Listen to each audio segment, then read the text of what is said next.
તમે જોઈ રહ્યા છો ઈટીવી ભારત. આ છે આજના મહત્વના સમાચાર. ગાંધીનગરમાં આજથી ત્રિદિવસીય વાયબ્રન્ટ ગુજરાત ગ્લોબલ સમિટ 2024નો થયો શુભારંભ. વડાપ્રધાન મોદીએ 10મી વાયબ્રન્ટ સમિટનું કરાવ્યું હતું ઉદ્ઘાટન.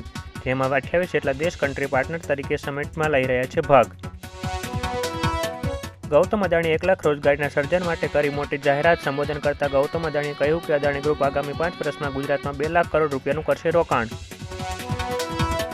મોરબીમાં 200 જેટલા મકાનો પર ફરી વળ્યું તંત્રનું બુલડોઝર. મોરબીનો 50 રોડ પહોળો કરવાની કામગીરીમાં નડતરરૂપ પ્રોપર્ટીને મોરબી પાલિકા તંત્ર દ્વારા દૂર કરવાની કામગીરી ધરાઈ છે હાથ. મુકેશ અંબાણીએ વડાપ્રધાન મોદીની કરી ભરપૂર પ્રશંસા. કહ્યું કે નરેન્દ્ર મોદી ભારતના ઇતિહાસના સૌથી સફળ વડાપ્રધાન છે અને લોકોનું પણ માનવું છે કે મોદી હે તો મુમકિન હે. શિવસેનાના ધારાસભ્યોને ગેરલાયક ઠેરવવાના કેસમાં આજે વિધાનસભાના અધ્યક્ષ લેશે નિર્ણય. સીએમ એકનાથ શિંદે સહિત 16 ધારાસભ્યોને ગેરલાયક ઠેરવવાના કેસમાં મહારાષ્ટ્ર વિધાનસભાના અધ્યક્ષ રાહુલ નાર્વેકર આજે પોતાનો નિર્ણય આપી શકે છે. રાજકોટમાં આંતરરાષ્ટ્રીય પતંગ મહોત્સવનું કરાયું આયોજન. લોકોને જોવા મળી અવનવી પતંગો. ધર્મેન્દ્રસિંહજી કોલેજના ગ્રાઉન્ડમાં અવનવી પતંગો સાથે આવેલા વિદેશી પતંગબાજોની વિશાળકાય પતંગો લોકોના આકર્ષણનું કેન્દ્ર બની હતી.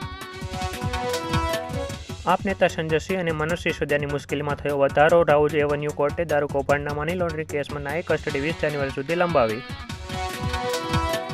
આજે દેશભરમાં સીએનું પરિણામ થયું જાહેર, જેમાં સુરતના 6 વિદ્યાર્થીઓ દેશ કક્ષાએ મેળવ્યું સારું પરિણામ. સંગીત સમ્રાટ ઉસ્તાદ રાશિદ ખાનનું લાંબી માંદગી બાદ થયું નિધન. વડાપ્રધાન મોદીએ ટ્વીટ કરીને આપી શ્રદ્ધાંજલિ.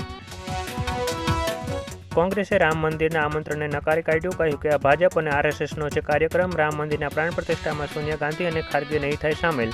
આ હતી આજની મહત્વની ઘટનાઓ. વધુ સમાચારો જોવા માટે લોગિન કરો www.etvbharat.com.